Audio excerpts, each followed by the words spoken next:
ఊరికి అలా కొడుతున్నారు, ఏదో పట్టుకున్నాడు మూమెంట్. ఆయన డబ్బులు కూడా అట్లా ఇస్తాడు, మరి పేమెంట్ కూడా అలానే వస్తుంది. ఎవరైతే ఎక్సైట్మెంట్ చూపిస్తారో వాళ్ళకి మాత్రమే డబ్బు వస్తుంది. నేను కూడా 2022 సెప్టెంబర్లో ఈ బిజినెస్ ని వెంకట్ సార్ నాకు వచ్చే బిజినెస్ చెప్పడం జరిగింది. ఆయన రాకుండా ఉంటే నేను ఇవాళ మీ ముందు నిలబడేవాడిని కాదు. నేను నిలబడకుండా ఉంటే నాకు కొంత టీం వచ్చి ఉండేది కాదు. బయలుదే మీరు అందరూ కూడా నా టీంలోనే ఉన్నారు. ఉన్న ఒక అప్లైన్ తో పాటు కో అప్లైన్ ఉన్నారు కాబట్టి ఆవిడని మనం పరిగణించవచ్చు, నో ప్రాబ్లం. రైట్. సో నేను స్టార్ట్ చేసినప్పుడు కూడా ఒక 500 రూపీస్ పర్ డే వస్తే చాలు అనుకున్నా. ఎంత? 500. కానీ ఇవాళ ఇందాక వినయ్ చెప్పినట్టుగా ఎవ్రీడే 10,000+ రూపీస్ తీసుకుంటాం.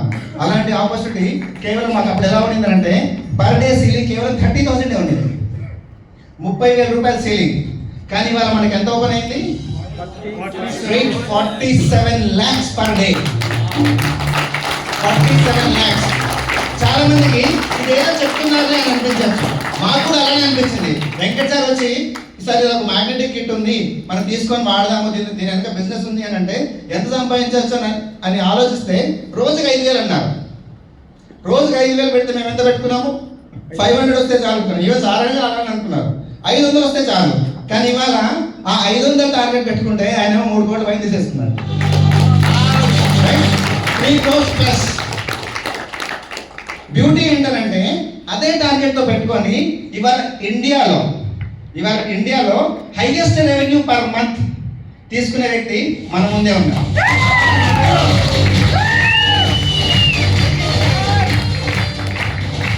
అప్పుడు మా సీలింగ్ ఎంత మాకు? 30,000. మరి ఇప్పుడు మీకెంత? కొత్త వాళ్ళు ఒక్కసారి ఆలోచించండి. మీరు ఇంకా బిజినెస్ లో రాకపోయి ఉండొచ్చు, మిమ్మల్ని ఏదో చెప్పి తీసుకొని వచ్చి ఉండొచ్చు.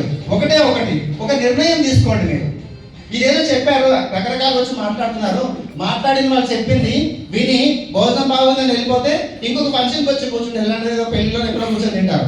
కానీ ఇక్కడ భోజనం ఇంపార్టెంట్ కాదు. ఇక్కడ వచ్చి దేనికోసం వచ్చారు? మీరు లైఫ్ లో ఏదో కోల్పోయామో అదేదో ఇక్కడ అందే అవకాశం ఉంది అని కనుక మీరు ఆలోచించగలిగితే, మీ మైండ్ ఆ విధంగా కనుక అంటే నేను గ్రో అవ్వాలి, నేను సక్సెస్ అవ్వాలి, నేను ఉన్న పరిస్థితి నుంచి బెటర్గా వెళ్ళాలి అనే కనుక మీరు ఆలోచించగలిగితే ఈ ప్లాట్ఫామ్ లో మీరు ఏదైతే కోరుకున్నారో అవన్నీ కూడా రాబోయే 1 year లో రాబోతాయి. Just 1 year. ఈ 1 year కనుక మీరు చేయలేదనుకోండి ఏమవుతుంది? ఇప్పుడు ఎలా ఉన్నామో అలానే ఉంటే ఇంకో ఫంక్షన్లో కూర్చొని భోజనం బాగుందని వెళ్ళిపోతాం. రైట్. అది కాకుండా దీన్ని ఒక కోర్స్ లాగా అనుకొని ఒక 1 year దీన్ని కనుక ఇంప్లిమెంట్ చేసినాం అనుకోండి, ఏం చేయాలో తర్వాత మాట్లాడుకుందాం. కానీ ఇంప్లిమెంట్ చేద్దామని రంగంలో దిగిపోతే అదృష్టం బాగుండి మీకు కనుక బిజినెస్ కనుక రన్ అయితే